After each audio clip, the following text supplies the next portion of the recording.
Hey everyone, we're traveling with the Kings. Today we're back on Symphony of the Seas, and we just wanted to discuss the key. A lot of people have been asking if it's worth it, and we feel that it used to be, but not so much anymore. So we wanted to get into the details and what we thought. So the key program is basically it's kind of like a buy-up. You can compare it to, I know some other cruise lines have other things where you kind of like, you're not in a suite, but you kind of pay for some of the perks of being in a suite. So it's somewhat like that, except it's not like, it's not, you don't get like the suite access, you don't get the suite concierge or any of that stuff. So basically you just get like a couple of extra things. So the main thing is at the beginning when to go from start to finish of the cruise, at the beginning of the cruise, you get priority embarkation, which basically means you get to get on the ship before everybody else that are not either suites or pinnacles. So it's suites and pinnacles first, then the key, then everyone else based on whatever arrival time that you selected for the port. So you're basically just like maybe a minute or two ahead of people in the line when you're getting on the ship. The next thing, like immediately following that, is if you have carry-on luggage, you can drop it off. Usually they select some location, it might be the theater or something like that. You can drop that off and then they'll take that to your stateroom for you.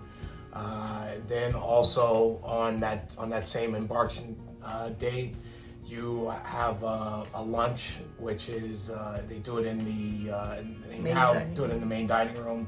It's a scaled down version of the Chops lunch, so you get some of the options on there, but that Chops serves for lunch, but it's very limited now.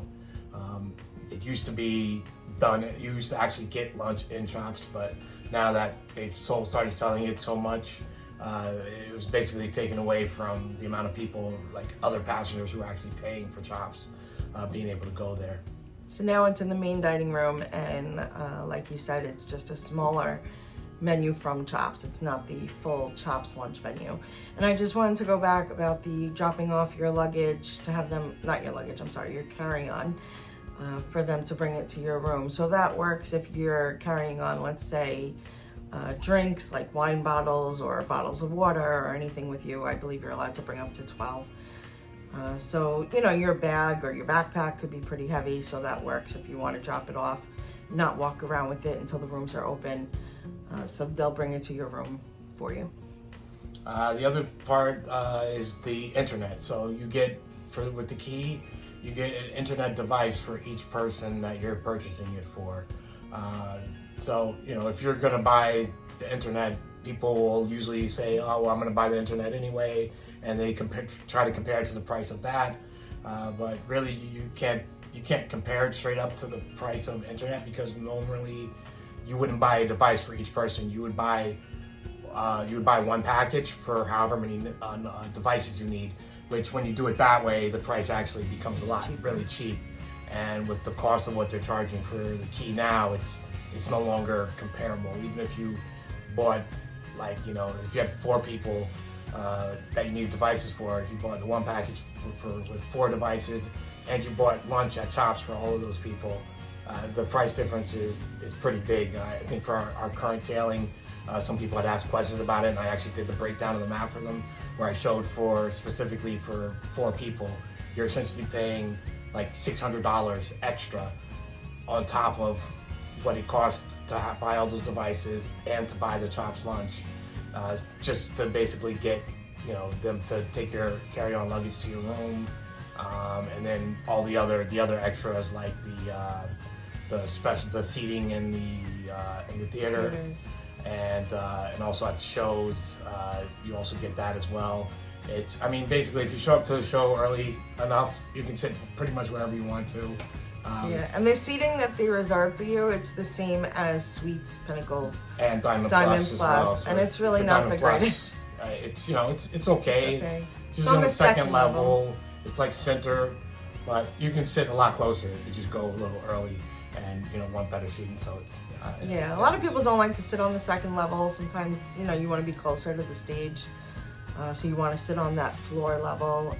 We like to do that. We like to get up closer. So even though we're Diamond Plus, we never use the seating that they have for that.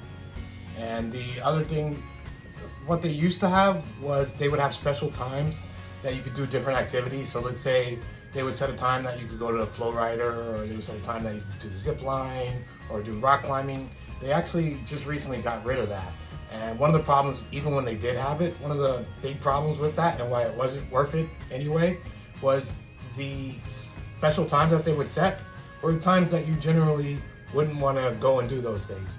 They were like early in the morning on a port day where you're probably going to be getting off the ship, or they were, some ridiculous time in the middle of the day. The times were horrible.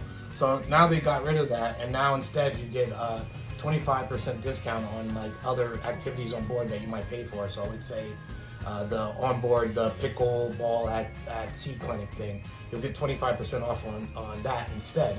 The problem with that is that if you buy that pre-cruise, the discounts are going to be better than the discounts that they're giving you for the key. That's basically only good if you're like going to buy that stuff once you're on the ship, and you're at that point you're at the higher prices anyway, so it's not worth it in terms of getting that stuff.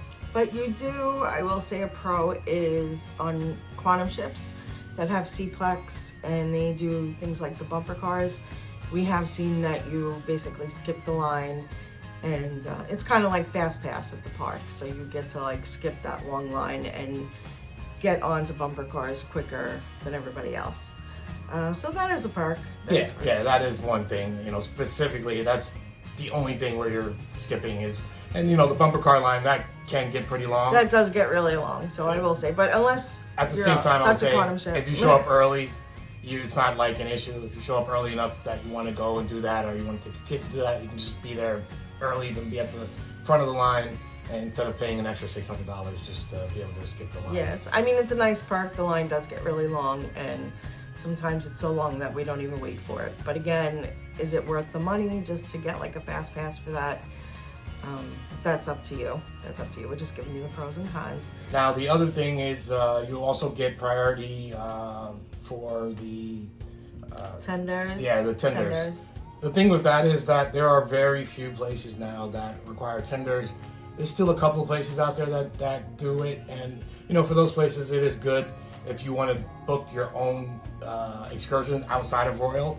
It is good for that, because if you have your own excursion book, they don't care about you. You won't get on like the first tender out of there. So if you have the key, you can get access early. So for that purposes, it is good. The only thing is that, like I said, there are very few places that you have to tender, and they're building all these bigger docks now to accommodate these larger ships.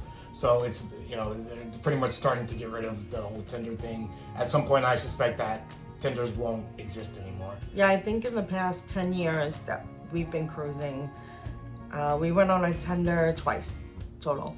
And I mean, right now we're cruising 4 to 6 times a year. And in 10 years, we've used a tender twice. One for Belize and one for Grand Cayman. Because of the weather, they couldn't dock at the regular place and they had to go the other side of the island, which ended up using a tender. So again, you really have to think about the ship that you're on and the ports that you're going to see if it's worth it. And you got to look at the price that changes all the time. And last thing is the priority debarkation. Basically, you're able to get off the ship more, have a little bit more flexibility in getting off the ship. It's something, to me, it doesn't, for the most part, no matter what cabin you're in, if you want to get off the ship immediately, you can get off the ship immediately. If you want to wait, you can wait. Nobody's kicking you off the ship, or nobody's forcing you to get off the ship early. There's no really priority thing. You can do self-assists if you want to get off the ship immediately, or if you want your luggage taken down for you, you can simply go to guest services and request to get that number one for getting off, the number one tags for your luggage, so that they will be down there and ready for you. Yeah, if you have an early flight. If you have like an early flight, yeah, exactly. So it's not something you really need to pay for to get. Don't worry about the number. Like if you see in the app when you're on the cruise, they assign you a debarkation time and number. Do not worry about that. If you do have an early flight, and you forgot to fill out the information, just like you said, go to guest services, talk to them, and they'll give you the other tags to get off early. So that pretty much covers everything that you get with the key. And you know, I just wanted to talk about the price. We used to get it all the time when the price was a lot less. I think we used to get it for like $15 or $16 a person, which was great because it was the same as buying Wi-Fi. So we're like, oh, we get Wi-Fi anyway. And back then they weren't doing the package and devices separately. It was just Wi-Fi per person. So now the prices seem to be up around like $35 a person. And it's just way overpriced compared to like getting the Wi-Fi and everything that you're gonna get. It just doesn't seem worth it anymore. And I've actually seen it go up even like for Star of the Seas, for our Star of the Seas booking, it's like $40-something a person.